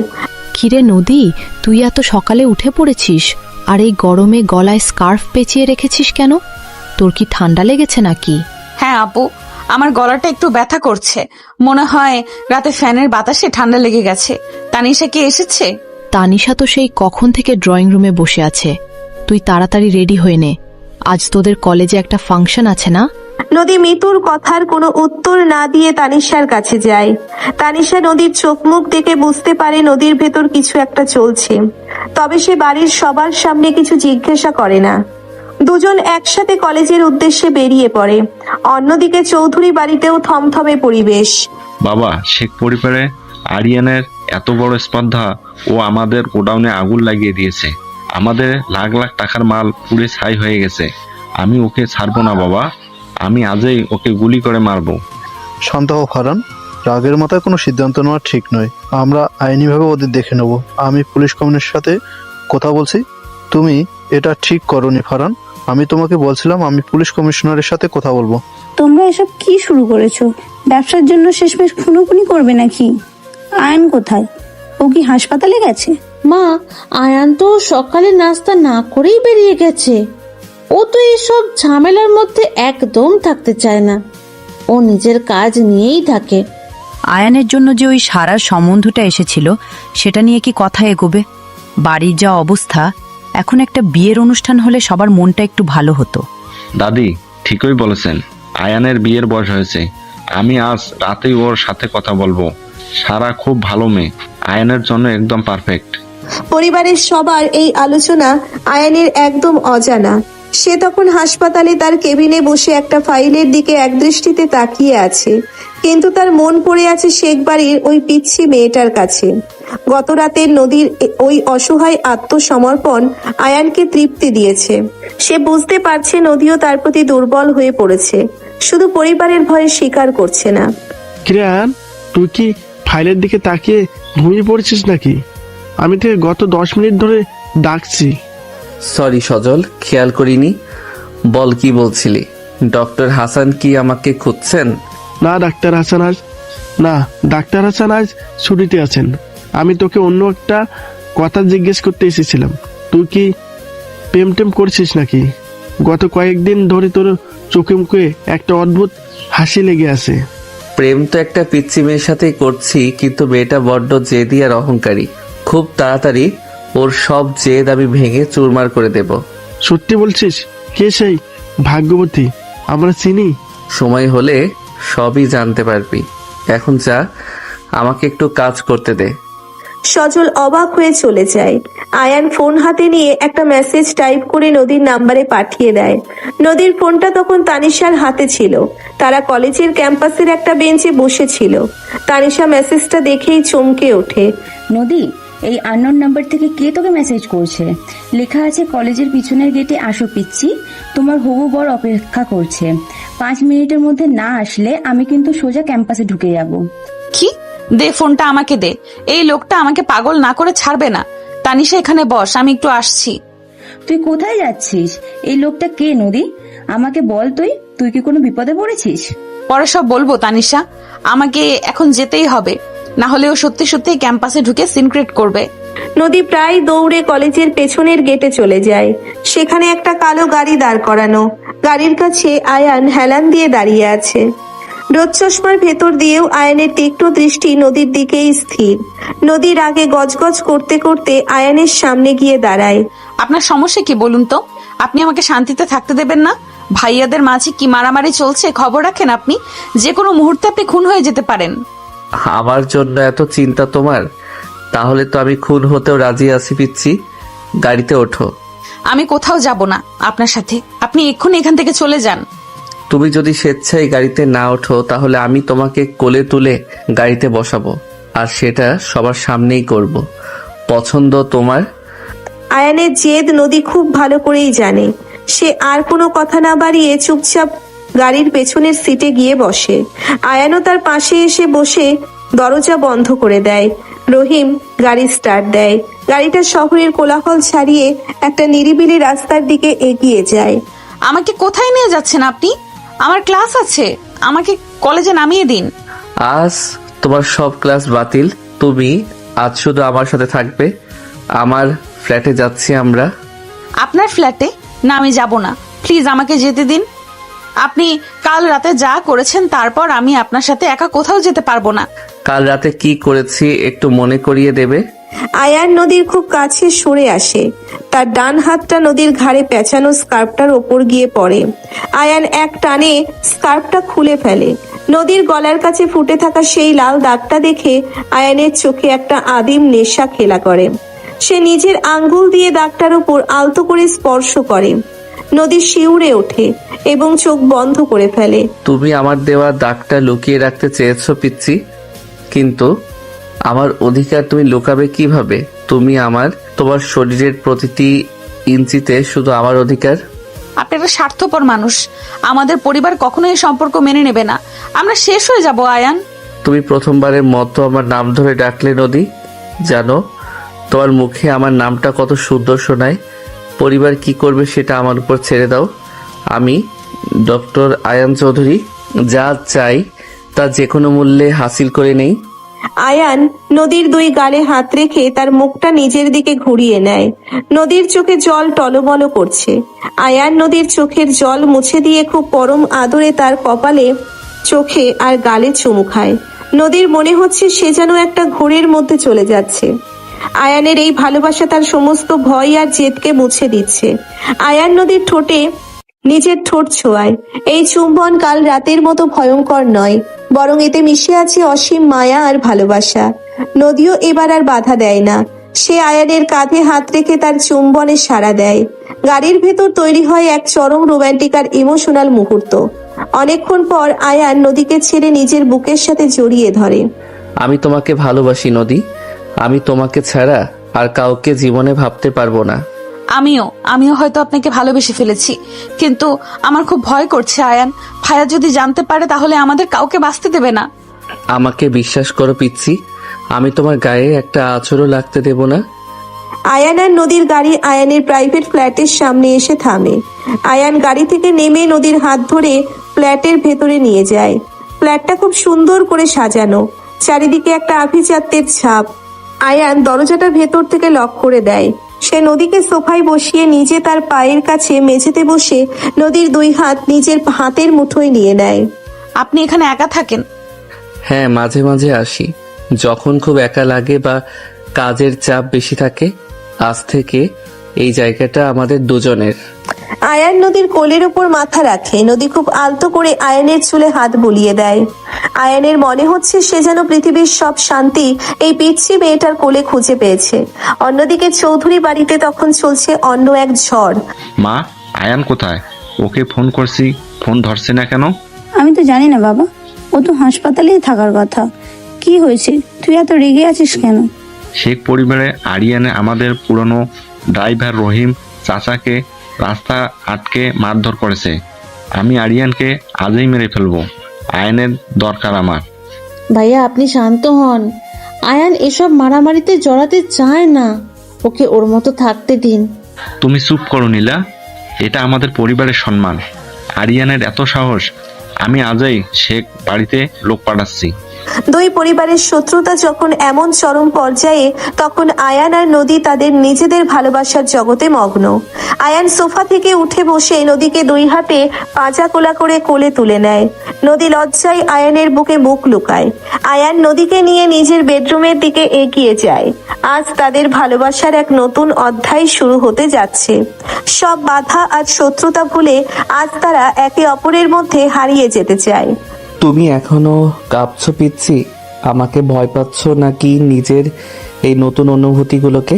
আমি জানি না আয়ান, আমার সবকিছু কেমন যেন এলোমেলো লাগছে। মনে হচ্ছে আমি একটা ঘোরের মধ্যে আছি। আপনি আমাকে কোথায় নিয়ে এসেছেন? আমি তোমাকে আমার দুনিয়ায় নিয়ে এসেছি নদী, যে দুনিয়ায় শুধু তুমি আর আমি থাকবো।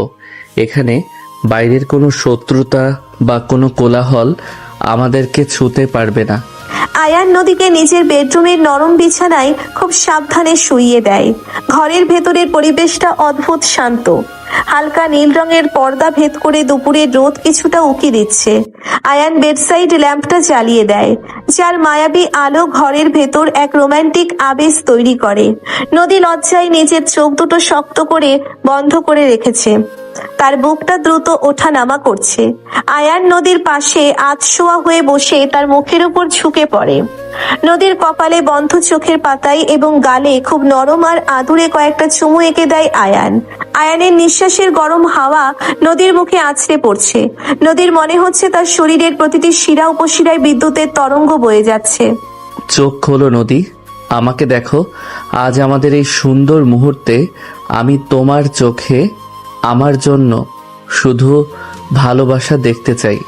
আমি তাকাতে পারছি না, আমার খুব লজ্জা করছে। আপনি আমার এত কাছে কেন? কারণ তুমি আমার। তোমার এই লজ্জা রাঙা মুখটা আমাকে আরো বেশি পাগল করে দিচ্ছে জান। আয়ান আর কথা না বাড়িয়ে নদীর ঠোঁটের উপর নিজের ঠোঁট নামিয়ে আনে। প্রথম স্পর্শটা ছিল খুব নরম এবং ধীর। আয়ান যেন নদীর সম্মতি চাইছে। নদীও এবার আর নিজেকে গুটিয়ে রাখে না। সে আলতো করে নিজের ঠোঁট জোড়া উন্মুক্ত করে দেয় আয়ানের জন্য। আয়ানের চুম্বন ক্রমশ গভীর আর বন্য হতে শুরু করে। সে নদীর ঠোঁট দুটো নিজের আয়ত্তে নিয়ে তীব্র এক ভালোবাসার খেলায় মেতে ওঠে। নদীর দুই হাত আপনা আপনি আয়ানের গলা জড়িয়ে ধরে।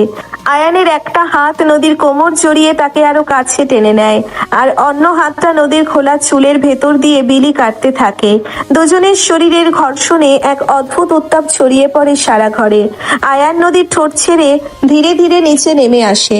নদীর থুতনিতে, গলায় আর কানের লতিতে সে নিজের অধিকারের ছাপ এঁকে দেয়। আয়ান, আমার খুব অদ্ভুত লাগছে। আপনি আমাকে ছেড়ে দিন প্লিজ, আমি আর নিতে পারছি না। আজ কোনো ছাড় নেই পিচ্ছি। আজ আমি তোমাকে পুরোপুরি নিজের করে নেব। তোমার মন, তোমার শরীর, তোমার সব কিছু শুধু ডক্টর আয়ান চৌধুরীর। আয়ানের কথায় নদী শিউরে ওঠে। আয়ান অত্যন্ত দক্ষ হাতে নদীর কামিজের বোতামগুলো একে একে খুলতে শুরু করে। নদীর ফর্সা কাঁধ আর গলার একাংশ উন্মুক্ত হয়ে যায়। আয়ান সেখানে নিজের মুখ ডুবিয়ে দেয়। তার ভেজা ঠোঁট আর দাঁতের স্পর্শ নদীর উন্মুক্ত ত্বকে এক চরম শিহরণ জাগায়। নদী অস্ফুট স্বরে গোঙাতে থাকে আর আয়ানের পিঠ খামচে ধরে। আয়ানের উষ্ণ হাত নদীর পেটের কাছে স্পর্শ করতেই নদী কেঁপে ওঠে। আয়ান নদীর কানের কাছে ফিসফিস করে ভালোবাসার কথা বলতে থাকে, আর নিজের হাতের জাদুতে নদীকে উন্মাতন করে তোলে। এই চরম রোম্যান্স আর আদিম ভালোবাসার স্রোতে তারা দুজনেই ভেসে যায়। পৃথিবীর সব শত্রুতা, সব বিদ্বেষ যেন এই চার দেওয়ালের বাইরে আটকা পড়ে আছে। এই মেয়েটা কোথায় গেল? আমাকে এখানে বসিয়ে রেখে সেই যে গেল, আর আসার কোনো নাম নেই। ফোনটাও তো ফেলে গেছে। কলেজের পেছনের গেটের কাছে দাঁড়িয়ে তানিশা রাগে গজগজ করছে।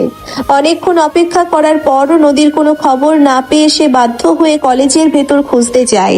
পুরো ক্যাম্পাস তন্ন তন্ন করে খোঁজার পরও নদীকে কোথাও পাওয়া যায় না। তানিশার বুকের ভেতর অজানা এক আতঙ্ক দানা বাঁধতে শুরু করে। সে বুঝতে পারে নদী এই ডক্টর আয়নের সাথেই কোথাও চলে গেছে। তানিশা দেরি না করে সোজা শেখ বাড়ির দিকে রওনা হয়। তানিশা মা, তুমি একা কেন? নদী কোথায়? ও কি তোমার সাথে আসেনি? আন্টি, নদী তো কলেজে নেই। আমি ওকে অনেকক্ষণ খুঁজেছি, ওর ফোনটাও আমার কাছে। আমি ভেবেছিলাম ওর হয়তো শরীর খারাপ বলে আগে বাড়ি চলে এসেছে। কি বলছো তুমি এসব তানিশা? নদী বাড়িতে আসবে কিভাবে? ওকে তো আরিয়ানের নিয়ে আসার কথা ছিল। শফিক, শফিক, জলদি এদিকে এসো। জি স্যার, আমাকে ডাকছিলেন? আরিয়ান কোথায়? নদী তো এখনো কলেজ থেকে ফেরেনি। তুমি জলদি খোঁজ দাও। আমার বুকটা কেমন যেন কাঁপছে। ওই চৌধুরী বাড়ির লোকেরা আমার মেয়ের কোনো ক্ষতি করে না তো? ঠিক সেই মুহূর্তে শেখ বাড়ির প্রধান ফটকের বাইরে প্রচন্ড হট্টগোলার কাঁচ ভাঙার শব্দ শোনা যায়। শেখ সাহেব, রোকসানা আর তানিশা দৌড়ে বারান্দায় ছুটে আসেন।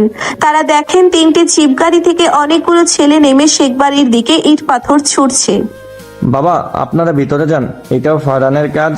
ওই জানোয়ারগুলো আমাদের বাড়িতে হামলা করেছে। আরিয়ান তার নিজের বাড়ি থেকে নেমে হাতে একটা রিভলভার নিয়ে এগিয়ে আসে। তার সাথেও বেশ কিছু লোক আছে। মুহূর্তের মধ্যেই দুই গ্রুপের মধ্যে হাতাহাতি আর মারামারি শুরু হয়ে যায়। আরিয়ান শূন্যে 2 রাউন্ড গুলি ফায়ার করে। এই তোরা কে কোথায় আছিস? ফারহানের এত বড় সাহস, সেই আমার বাড়িতে কুত্তা বাতিয়েছে। তাদের আজ আমি জ্যান্ত পুঁতে ফেলবো। আরিয়ানের গুলির শব্দে ফারহানের পাঠানো গুন্ডারা কিছুটা পিছিয়ে যায়। মিতু দোতলার জানালা দিয়ে সব দেখছিল। সে ভয়ে কাঁপতে কাঁপতে নিচে নেমে আসে। চাচি, বাইরে তো সাংঘাতিক মারামারি চলছে। আর নদী কোথায়? ওকে তো আমি কোথাও দেখছি না। আমার মেয়েটা কোথায় হারিয়ে গেল? আল্লাহ, তুমি আমার নদীকে রক্ষা করো। এই শত্রুতার আগুনে আমার সংসারটা বোধহয় ছাই হয়ে যাবে। শেখ বাড়িতে যখন চরম আতঙ্ক আর ধ্বংসযজ্ঞ চলছে, চৌধুরী বাড়িতেও তখন পরিস্থিতি স্বাভাবিক নেই। ফারহান ড্রয়িং রুমে পায়চারি করছে, তার হাতে ফোন। আমার লোকদের পাঠিয়েছি আমি। আজ শেখ বাড়ি ইট খুলে আনবো। রহিম চাচার গায়ে হাত তোলার মজা আমি আরিয়ানকে বুঝিয়ে দেব। তোমরা বাবা ছেলে মিলে এই বাড়িটাকে নরক বানিয়ে ফেললে। আয়ন কোথায়? সকাল থেকে ছেলেটার কোনো খোঁজ নেই। হাসপাতালে ফোন করেছিলাম, ওরা বলল আয়ন নাকি হাসপাতালেও যায়নি। মা, আয়ান তো কখনো এমন করে না। ওর ফোনটাও সুইচ অফ বলছে। আমার খুব চিন্তা হচ্ছে। আল্লাহ মাবুদ, আমার আয়ান ভাইটার যেন কোনো অমঙ্গল না হয়। তোদের এই শত্রুতা আমার নাতিটাকে না গিলে খায়। এমন সময় ফারহানের ফোনে সজলের কল আসে। ফারহান কলটা রিসিভ করে। হ্যালো ফারহান ভাই, আমি সজল বলছি। আয়ন কি বাড়িতে আছে? আজ হাসপাতালে ওর ইম্পর্টেন্ট একটা মিটিং ছিল। ডাক্তার হাসান ওর ওপর খুব এগে আছেন। ও তো ফোনটা বন্ধ করে রেখেছে। আয়ান হাসপাতালেও নেই, ও তো সকালেই বেরিয়ে গেছে। সজল, তুই কি জানিস ও কোথায় যেতে পারে? না ভাই, আমি তো কিছু জানি না। তবে সকালে বলছিল একটা পিচ্চি মেয়ের সাথে নাকি ওর প্রেম চলছে। আমি ভেবেছিলাম ও মজা করছে। প্রেম? আয়ান আর প্রেম? তুই শিওর সজল? মেয়েটাকে নাম জানি না ভাই, আয়ান আমাকে কিছু বলেনি। ফারহান ফোন কেটে দিয়ে চিন্তায় পড়ে যায়। আয়ান প্রেম করছে, অথচ বাড়ির কেউ কিচ্ছু জানে না। ব্যাপারটা ফারহানের কাছে খুব সন্দেহজনক মনে হয়। এদিকে রিয়ার ঘরে জিসান লুকিয়ে ঢুকেছে। রিয়া ভয়ে কাঁপছে। তুমি পাগল হয়ে গেছো জিসান। তুমি এই সময় আমাদের বাড়িতে ঢুকেছো কেন? ভাইয়া দেখলে তোমাকে আজ মেরেই ফেলবে। নিচে সবাই খুব রেগে আছে। আমি তোমাকে ছাড়া থাকতে পারছি না রিয়া। তোমার ভাইয়াদের যা মারামারি শুরু হয়েছে, আমি ভয় পাচ্ছি ওরা আমাদের সম্পর্কটাও মেনে নেবে না। চলো আমরা পালিয়ে যাই। পালিয়ে যাব না জিসান, এটা সম্ভব না। আয়ন ভাই খুব কষ্ট পাবে। ভাই আমাকে খুব ভালোবাসে। তুমি প্লিজ এখন যাও এখান থেকে। জিশান রিয়ার কথায় কষ্ট পেলেও পরিস্থিতি বুঝতে পেরে চুপচাপ ব্যালকনি দিয়ে নেমে চলে যায়। রিয়া একটা বড় দীর্ঘশ্বাস ফেলে। এদিকে আয়ানের ফ্ল্যাটের সময় যেন থমকে দাঁড়িয়েছে। দীর্ঘক্ষণ একে অপরের ভালোবাসার সাগরে ডুবে থাকার পর আয়ান আর নদী এখন শান্ত হয়ে বিছানায় শুয়ে আছে। নদীর মাথা আয়ানের চওড়া বুকের ওপর রাখা। আয়ানের একটা হাত নদীর পিঠের উপর আলতো করে ঝুলিয়ে দিচ্ছে। নদীর শরীরে একটা সাদা চাদর জড়ানো। দুজনের শ্বাস প্রশ্বাস এখন অনেকটাই স্বাভাবিক। আয়ান, বলো জান। আমার খুব ভয় করছে। আমি তো কাউকে কিছু না বলে আপনার সাথে চলে এসেছি। তানিশা নিশ্চয়ই এতক্ষণে বাড়িতে খবর দিয়ে দিয়েছে। ভাইয়া যদি আমাকে খুঁজতে শুরু করে তাহলে খুব খারাপ কিছু হয়ে যেতে পারে। কিছু হবে না নদী, আমি থাকতে তোমার গায়ে কেউ একটা ফুলের টোকাও দিতে পারবে না। তুমি আমাকে ভরসা করো। আমি আপনাকে ভরসা করি আয়ান, কিন্তু আমাদের পরিবার তো আমাদের এই সম্পর্ক মেনে নেবে না। আমরা কি করব? পরিবার মানবে না বলে কি আমি আমার ভালোবাসাকে দূরে ঠেলে দিব? তুমি কি চাও আমি তোমাকে ছেড়ে দেই? না, একদম না। আমি আপনাকে ছাড়া বাঁচতে পারবো না আয়ান। আপনি আমার একটা বদ অভ্যাস হয়ে গেছেন। আয়ান মুচকি হেসে নদীর কপালে একটা চুমু খায়। নদীর এই স্বীকারোক্তি আয়ানকে পৃথিবীর সবচেয়ে সুখী মানুষ করে তোলে। হঠাৎ করে আয়ানের সাইলেন্ট করে রাখা ফোনটার স্ক্রিন জ্বলে ওঠে। ফারহান কল করছে। আয়ান একটু বিরক্তি নিয়ে ফোনটা হাতে নেয়। হ্যাঁ ভাইয়া বলো। তুই কোথায় আয়ান? সকাল থেকে তোর কোনো খবর নেই। হাসপাতাল থেকে সজল ফোন করছিল, তুই নাকি সেখানে যাসনি। আর তোর ফোন বন্ধ কেন? আমি একটু ব্যস্ত ছিলাম ভাইয়া, ফোনটা সাইলেন্ট করা ছিল। কি হয়েছে? বাড়িতে সব ঠিক আছে তো? বাড়িতে আর কি ঠিক থাকবে? আমি আরিয়ানের বাড়িতে লোক পাঠিয়েছিলাম। ওখানে সাংঘাতিক মারামারি চলছে। পুলিশও চলে এসেছে বোধহয়। তুই যেখানে থাকিস জলদি বাড়িতে আয়। শেখ পরিবারের লোকেরা যেভাবে সময় তোর উপর হামলা করতে পারে। কি বলছো তুমি এসব? তুমি শেখ বাড়িতে হামলা করেছো? ভাইয়া তুমি এটা একদম ঠিক করনি। আমি আসছি। আয়ান ফোন কেটে দেয়। তার কপালে চিন্তার ভাঁজ। নদী আয়ানের বুকের ওপর থেকে উঠে বসে। আয়ানের কথা সেও শুনতে পেয়েছে। নদীর চোখে মুখে চরম আতঙ্ক। কি হয়েছে আয়ান? আপনার ভাইয়া কি বলেছিলেন? আমার বাড়িতে হামলা হয়েছে মানে? আমার মা বাবা ঠিক আছে তো? তুমি শান্ত হও নদী। ভাইয়ার আগের মাথায় কিছু লোক পাঠিয়েছিল। আমি কথা বলছি। শান্ত হব? আমার পরিবার বিপদে আর আপনি আমাকে শান্ত হতে বলছেন? আমাকে এক্ষুনি বাড়ি যেতে হবে। ভাইয়া নিশ্চয়ই আমাকে খুঁজছে। আমাকে যেতে দিন আয়ান। নদী তাড়াহুড়ো করে বিছানা থেকে নামার চেষ্টা করে, কিন্তু আয়ান খপ করে নদীর হাত ধরে ফেলে এবং তাকে আবার বিছানায় টেনে বসায়। তুমি পাগল হয়ে গেছো নদী? এই অবস্থায় তুমি বাড়ি যাবে? ওখানে মারামারি চলছে। তোমার যদি কিছু হয়ে যায়? আমার কিছু হলে হোক, কিন্তু আমি আমার পরিবারের এই বিপদের সময় এখানে লুকিয়ে থাকতে পারবো না। আর এই সব কিছুর জন্য আপনার পরিবার দায়ী। আমি আপনাকে ঘৃণা করি আয়ান। নদীর চোখে জল টলমল করছে। আয়ান নদীর এই রূপ দেখে একটু থমকে যায়। সে বুঝতে পারে নদী কতটা ইমোশনাল হয়ে পড়েছে। আয়ান নদীর গাল দুটো নিজের দুই হাতে শক্ত করে ধরে। আমাকে ঘৃণা করো বা যা খুশি করো, আজ তুমি এই ফ্ল্যাট থেকে কোথাও যাচ্ছ না। বাইরে পরিস্থিতি খুব খারাপ। আরিয়ান যদি জানতে পারে তুমি আমার সাথে আছো, তাহলে ও আমাকে তো মারবেই, তোমাকেও হয়তো বাঁচতে দেবে না। দিক আমাকে মেরে। আমি মরে গেলে তো আপনাদের শত্রুতা মিটে যাবে। আপনি আমাকে ছাড়ুন বলছি। আমি তোমাকে ছাড়ার জন্য ভালোবাসিনি নদী, আর তোমাকে মরতেও দেব না। আমি জানি এই শত্রুতা কিভাবে শেষ করতে হয়।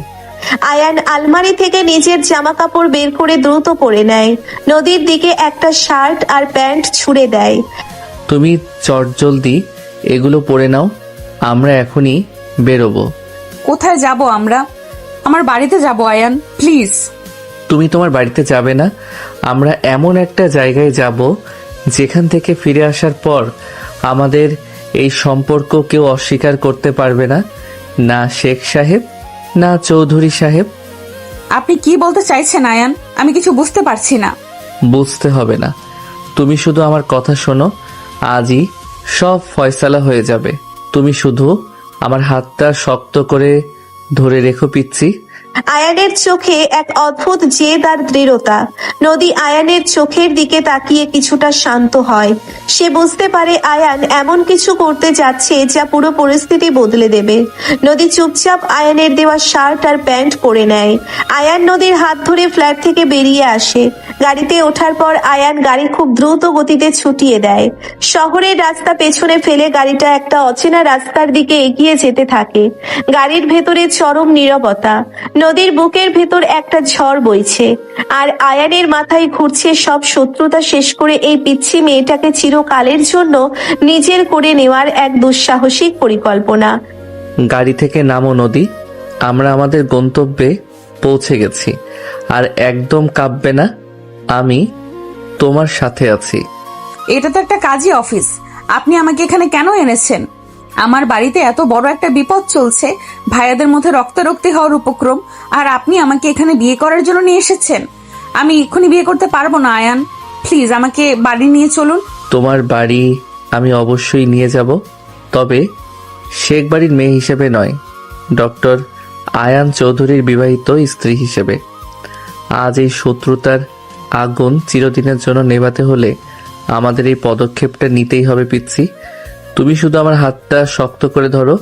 কিন্তু আমার খুব ভয় করছে, বাবা মা যদি জানতে পারে যে আমি তার সবচেয়ে বড় শত্রু ছেলেকে বিয়ে করেছি, তাহলে বাবা হয়তো হার্ট অ্যাটাক করবে, আর ভাইয়া আপনাকে জ্যান্ত পুঁতে ফেলবে। আমি এই ঝুঁকি নিতে পারবো না। তুমি আমাকে ভালোবাসো কিনা শুধু সেই উত্তরটা দাও। যদি ভালোবাসো তবে আমার উপর এইটুকু ভরসা রাখো, আমি কোনো বাবাকে হার্ট অ্যাটাক করতে দেব না, আর কোনো ভাইকেও খুনি হতে দেব না। তুমি শুধু ভেতরে চলো। আয়ানের চোখে এক অদ্ভুত আত্মবিশ্বাস আর জেদ। নদী আয়ানের সেই চোখের দিকে তাকিয়ে আর না করতে পারে না। সে ধীর পায়ে আয়ানের হাত ধরে কাজী অফিসের ভেতর প্রবেশ করে। ভেতরে আগে থেকে আয়ানের বন্ধু সজল এবং রিয়ার প্রেমিক জিশান অপেক্ষা করছিল। আয়ান পথিমধ্যেই তাদের ফোন করে সাক্ষীর জন্য আসতে বলেছিল। কাজী সাহেব সব কাগজপত্র রেডি করে রেখেছিলেন। সজল এবং জিশান নদীকে দেখে একটু অবাক হলেও আয়ানের ইশারায় তারা চুপ থাকে। নদীর বুকটা তখন হাতুড়ির মতো পিটছে। তার মনে হচ্ছে সে এক ঘোর লাগা স্বপ্নের মধ্য দিয়ে যাচ্ছে। কাজী সাহেব বিয়ের আনুষ্ঠানিকতা শুরু করেন। নদীর কাছ থেকে 3 বার কবুল শোনার পর আয়ানও নিজের গম্ভীর গলায় কবুল বলে। সাইন করার সময় নদীর হাত খুব কাঁপছিল। আয়ান নিজের হাত দিয়ে নদীর হাতটা শক্ত করে ধরে সই করিয়ে দেয়। আজ থেকে শহরের সবচেয়ে বড় 2 শত্রু পরিবারের ছেলে মেয়ে আইনগত স্বামী স্ত্রী। অভিনন্দন দোস্ত, তুই আসলে একটা পাগল। এত বড় একটা রিস্ক তুই কিভাবে নিলি? এখন চৌধুরী বাড়ির আর শেখ বাড়িতে তো আগুন জ্বলবে। আগুন নেভানোর জন্যই তো এই কাজটা করলাম সজল। তোরা এখন যা, আমি আর নদী একটু পরে বের হচ্ছি। জিসান, তুই রিয়ার সাথে যোগাযোগ রাখিস, বাড়ির অবস্থা আমাকে জানাবি। ঠিক আছে আয়ান ভাই, আপনি ভাবিকে নিয়ে সাবধানে থাকবেন। আমি রিয়ার থেকে আপডেট নিয়ে আপনাকে জানাচ্ছি। সজল আর জিশান চলে যাওয়ার পর আয়ান নদীকে নিয়ে আবার গাড়িতে এসে বসে। নদী তখনও স্তব্ধ হয়ে আছে। তার বিশ্বাসই হচ্ছে না যে সে এখন বিবাহিত এবং তার স্বামী আর কেউ নয়, স্বয়ং আয়ান চৌধুরী। আয়ান গাড়ি স্টার্ট দিয়ে আবার তার সেই প্রাইভেট ফ্ল্যাটের দিকে রওনা হয়। আমরা আবার ফ্ল্যাটে ফিরে যাচ্ছি কেন? আপনি তো বললেন আমরা বাড়ি যাব। আমাকে তো এখন শেখ বাড়িতে যেতে হবে। আমরা বাড়ি যাব, কিন্তু তার আগে তোমার এই ভয় আর ক্লান্তি দূর করা দরকার। আমার বউ হিসেবে তোমার প্রথম পা আমার এই ফ্ল্যাটেই পড়বে। আজ আমাদের একটা নতুন শুরু। ফ্ল্যাটে পৌঁছানোর পর আয়ান দরজা লক করে নদীকে নিজের কোলে তুলে নেয়। নদী লজ্জায় আয়ানের বুকে মুখ লুকায়। আয়ান তাকে সোজা বেডরুমে নিয়ে গিয়ে বিছানায় শুইয়ে দেয়। নদী পরনে এখনো আয়ানের দেওয়া সেই শার্ট আর প্যান্ট। আয়ান আলমারি থেকে একটা সুন্দর লাল রঙের শাড়ি বের করে নদীর সামনে রাখে। শাড়িটা সে কয়েকদিন আগেই কিনে রেখেছিল, যেন জানতো এই দিনটা খুব তাড়াতাড়ি আসবে। এই শাড়িটা আমি তোমার জন্য কিনেছিলাম। আমার খুব ইচ্ছে তুমি এই শাড়িটা পরে আমার সামনে বউ সেজে দাঁড়াবে। তুমি এটা পরে নাও। আপনি এত সব প্ল্যান আগে থেকেই করে রেখেছিলেন? আপনি সত্যি একটা ভয়ঙ্কর মানুষ আয়ান। তোমার ভালোবাসায় আমি সব করতে পারি পিচ্ছি। তুমি রেডি হয়ে নাও, আমি ফ্রেশ হয়ে আসছি। আয়ান ওয়াশরুমে চলে গেলে নদী ধীরে ধীরে শাড়িটা পরে নেয়। লাল শাড়িতে নদীর ফর্সা গায়ের রং যেন আরো ফেটে পড়ছে। আয়নায় নিজেকে দেখে নদীর নিজেরই বিশ্বাস হচ্ছে না সে এখন মিসেস নদী চৌধুরী। আয়ান ওয়াশরুম থেকে বেরিয়ে নদীকে এই রূপে দেখে থমকে দাঁড়ায়। তার চোখ দুটো তৃষ্ণার্ত হয়ে ওঠে। সে ধীর পায়ে নদীর কাছে এসে পেছন থেকে তাকে জড়িয়ে ধরে। আয়ানের ভেজা চুল থেকে জলের ফোঁটা নদীর ঘাড়ে এসে পড়ছে। আয়ানের উষ্ণ নিঃশ্বাস নদীর উন্মুক্ত ঘাড়ে এক তীব্র শিহরণ জাগায়। তোমাকে আজ পৃথিবীর সবচেয়ে সুন্দর অপসরী লাগছে আমার জান। আমার আর তর্স হচ্ছে না। আমি তোমাকে পুরোপুরি নিজের করে নিতে চাই নদী। আয়ান, আমার খুব লজ্জা করছে, আপনি এভাবে তাকাবেন না প্লিজ। আয়ান নদীর ঘাড়ের কাছে মুখ ডুবিয়ে দেয়। তার ঠোঁট নদীর ত্বকে এক জাদুকরী স্পর্শ বুলিয়ে দেয়। আয়ান নদীকে নিজের দিকে ঘুরিয়ে নিয়ে তার কপালে, চোখে আর গালে গভীর চুমু খেতে শুরু করে। নদীর চোখ দুটো আপনা আপনি বন্ধ হয়ে আসে। আয়ান নদীর ঠোঁট জোড়া নিজের আয়ত্তে নিয়ে নেয়। এই চুম্বন আগের সব চুম্বনের চেয়ে আলাদা। এতে আছে এক অনন্ত অধিকার আর তীব্র ভালোবাসা। আয়ানের হাত নদীর শাড়ির আঁচল সরিয়ে তার কোমরের কাছে গিয়ে থামে। নদীর পুরো শরীরটা কেঁপে ওঠে। আয়ান নদীকে পাঁচাকোলা করে বিছানায় নিয়ে যায়। ঘরের ভেতরের পরিবেশ মুহূর্তের মধ্যেই উত্তপ্ত হয়ে ওঠে। আয়ানের প্রতিটি স্পর্শ নদীর শরীরে নতুন এক অনুভূতির জন্ম দিচ্ছে। আয়ানের দক্ষ হাতে নদীর শাড়ি আর ব্লাউজ কখন সে মাটিতে লুটিয়ে পড়ে নদী তার টেরই পায় না। নদীর অনাবৃত শরীরের সৌন্দর্যে আয়ান মাতাল হয়ে ওঠে। সে নদীর নরম ত্বকে নিজের ভালোবাসার দাগ বসিয়ে দিতে থাকে। নদীর মুখ থেকে অস্ফুট গোঙানির শব্দ বেরিয়ে আসে। আয়ান, আমি আর পারছি না, আমার খুব অদ্ভুত লাগছে। নিজেকে আমার কাছে সঁপে দাও পিচ্ছি। আজ আমাদের কেউ আলাদা করতে পারবে না। আয়ান তার নিজের শার্টটা ছুঁড়ে ফেলে দিয়ে নদীর শরীরের ঘর্ষণে এক চরম উন্মাদনা সৃষ্টি করে। আয়ানের প্রতিটি আগ্রাসী অথচ আদুরে চুম্বনে নদী নিজেকে পুরোপুরি সমর্পণ করে। তাদের এই শারীরিক আর মাত্রিক মিলনের মধ্য দিয়ে তারা একে অপরের সত্তায় মিশে যায়। দীর্ঘক্ষণ পর ক্লান্ত নদী আয়ানের চওড়া বুকে মাথা রেখে হাঁপাতে থাকে। আয়ান নদীর খোলা চুলে হাত বুলিয়ে দেয়। তার ঠোঁটে এক পরম তৃপ্তির হাসি। আমি তোমাকে কতটা ভালোবাসি তা তুমি কোনো দিন কল্পনাও করতে পারবে না নদী। আজ থেকে তুমি আমার অহংকার। আমিও আপনাকে খুব ভালোবাসি আয়ান, কিন্তু এবার আমাদের যেতে হবে। আমার ভাইয়া আর আপনার ভাইয়া মারামারি হয়তো এতক্ষণে চরমে পৌঁছে গেছে। আয়ান ঘড়ির দিকে তাকায়। বিকেল গড়িয়ে সন্ধ্যা হতে চলেছে। সে নদীকে কপালে চুমু দিয়ে উঠে দাঁড়ায়। দুজনে দ্রুত রেডি হয়ে নেয়। নদীর সিঁথিতে আয়ান নিজের হাতে লাল সিঁদুর পরিয়ে দেয়। সিঁদুর পরা অবস্থায় নদীকে একদম পূর্ণাঙ্গ গৃহবধূর মতো লাগছে। তারা ফ্ল্যাট থেকে বেরিয়ে গাড়িতে ওঠে। গাড়ি ছুটতে থাকে শেখ বাড়ির দিকে। এদিকে শেখ বাড়িতে, বাবা, আমি ফারহানকে ছাড়বো না। সে আমার বাড়িতে এসে আমার লোকজনের গায়ে হাত তুলেছে। আমি আর চৌধুরী পরিবারের একটা লোককেও জ্যান্ত রাখবো না। তুমি শান্ত হও আরিয়ান, আমরা ওদের পুলিশে ধরিয়ে দেব। কিন্তু আমার নদী কোথায়? ওকে তো এখনো খুঁজে পাওয়া যাচ্ছে না। তানিশা, তুমি কি কিছু জানো? আঙ্কেল, আমি সত্যি জানি না ও কোথায়। কলেজের পিছনের গেটে কার সাথে দেখা করতে গিয়েছিল, তারপর আর ফেরেনি। এমন সময় শেখ বাড়ির গেট ভেঙে হুড়মুড় করে ভেতরে ঢুকে চৌধুরী সাহেব, ফারহান এবং তাদের লোকজন। সাথে এসেছে সালমা, দাদি আর নীলা ভাবি। তারা ফারহানকে থামাতে পিছু পিছু ছুটে এসেছে। আরিয়ান, তুই কোথায় লুকিয়ে আছিস? বেরিয়ে আয়। তুই আমার ড্রাইভার রহিম চাচার গায়ে হাত তুলেছিস। আজ তোর হাত আমি কেটে ফেলবো।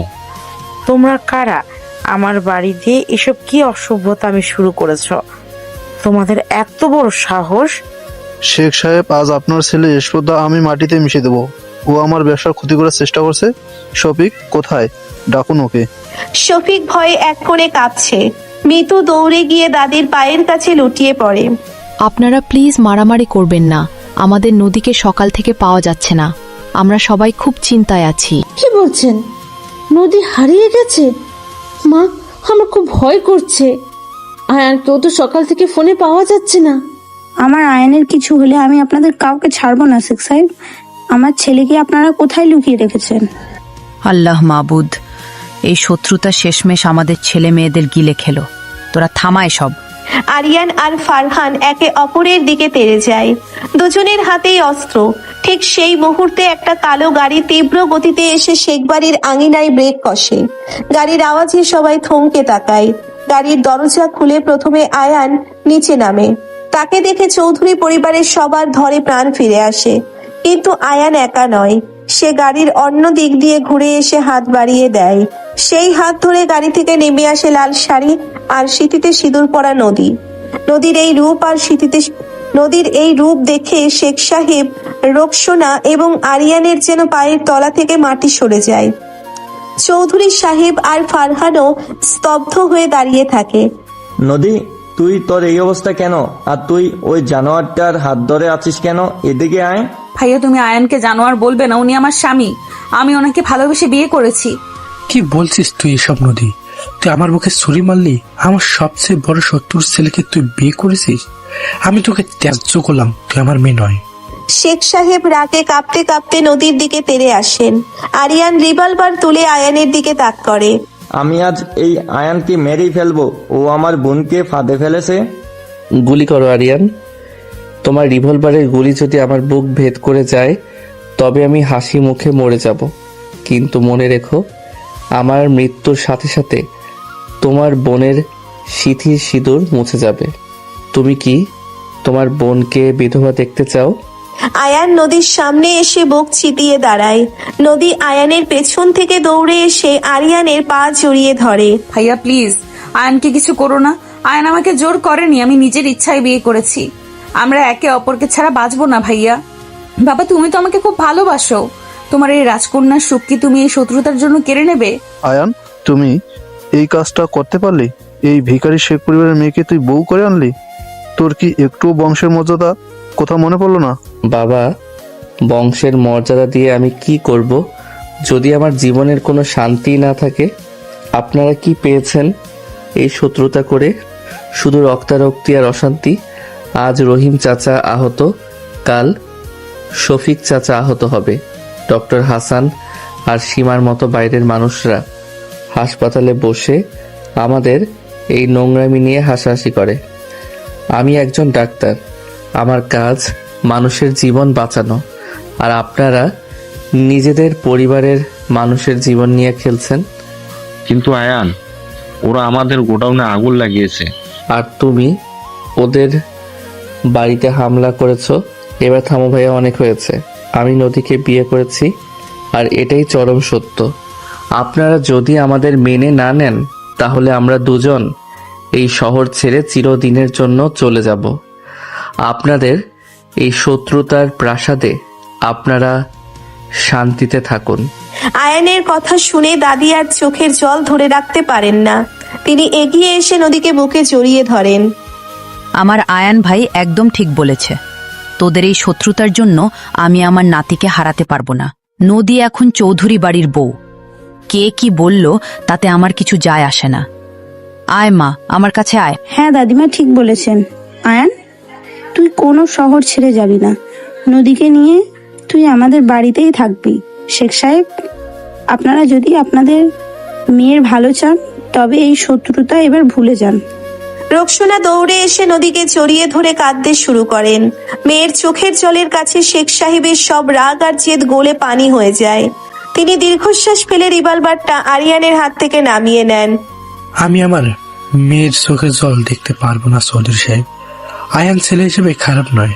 আমার মেয়ে যখন ওকে নিজের স্বামী হিসেবে মেনে নিয়েছি তখন আমার আর কিছু বলার নেই। আমি এই শত্রুতা এখানেই শেষ করতে চাই। আপনি যখন হাত বাড়িয়েছেন তখন আমিও আর পিছুপা হটবো না। আমার ছেলেও আপনার মেয়েকে খুব ভালোবাসে। আয়ান, তুই আজ আমার চোখ খুলে দিয়েছিস। ফারহান, শফিককে আর রহিমকে হাসপাতালে পাঠানোর ব্যবস্থা করো। আজ থেকে আমাদের মধ্যে কোনো শত্রুতা নেই। যাক বাবা, অবশেষে একটা শান্তির বাতাস বইল। আয়ান, তোর পিচ্ছি বউ কিন্তু ভারী মিষ্টি। চল এবার আমরা সবাই মিলে আমাদের নতুন বউকে বাড়িতে নিয়ে যাই। পরিবেশ মুহূর্তের মধ্যে বদলে যায়। রিয়া আর জিশানও খবর পেয়ে সেখানে ছুটে আসে। সবাই আনন্দে আত্মহারা। আয়ান আর নদী সবার পা ছুঁয়ে সালাম করে। দুই পরিবারের সব তিক্ততা মুছে গিয়ে এক নতুন সম্পর্কের সূচনা হয়। চৌধুরী বাড়িতে নদীকে খুব ধুমধাম করে বরণ করে নেওয়া হয়। নীলা ভাবি আর রিয়া মিলে নদীর ঘর খুব সুন্দর করে ফুল দিয়ে সাজিয়ে দেয়। রাতের সব আনুষ্ঠানিকতা শেষে আয়ান নিজের ঘরে ঢোকে। নদী তখন ফুলশয্যার খাটে বসে আছে। লাল বেনারসিতে তাকে এক মায়াবী পরীর মতো লাগছে। আয়ান দরজাটা লক করে দিয়ে নদীর কাছে এসে বসে। কি ভাবছো এত পিচ্ছি? এখনো কি তোমার ভয় করছে? না আয়ান, আজ আর আমার কোনো ভয় নেই। আমি শুধু ভাবছি কাল রাত পর্যন্ত যে মানুষটাকে আমি পৃথিবীর সবচেয়ে বেশি ঘৃণা করতাম, আজ সেই মানুষটাই আমার বাঁচার একমাত্র কারণ হয়ে গেল। এইটাই তো ভালোবাসা নদী, শত্রুতার মাঝে ফুটে ওঠা এক পবিত্র গোলাপ তুমি। আমি তোমাকে কখনো ঝরে যেতে দেব না। আয়ান নদীর কপালে একটা দীর্ঘ চুমু খায়। নদীর দুই হাত আয়ানের গলা জড়িয়ে ধরে। আয়ান নদীকে নিজের বুকের মধ্যে শক্ত করে আগলে নেয়। ঘরের নীল আলোয় তাদের ভালোবাসার এক নতুন অধ্যায় শুরু হয়। সব বাধা আর বিপত্তি পার হয়ে শত্রুর বাড়ির সেই পিচ্ছি জেদি মেয়েটা আজ আয়ানের বুকে মাথা রেখে অনন্ত সুখের ঠিকানায় পৌঁছে গেছে। তাদের এই মিষ্টি আর গভীর ভালোবাসার গল্পটা চিরকাল এই শহরের বাতাসে মিশে থাকবে।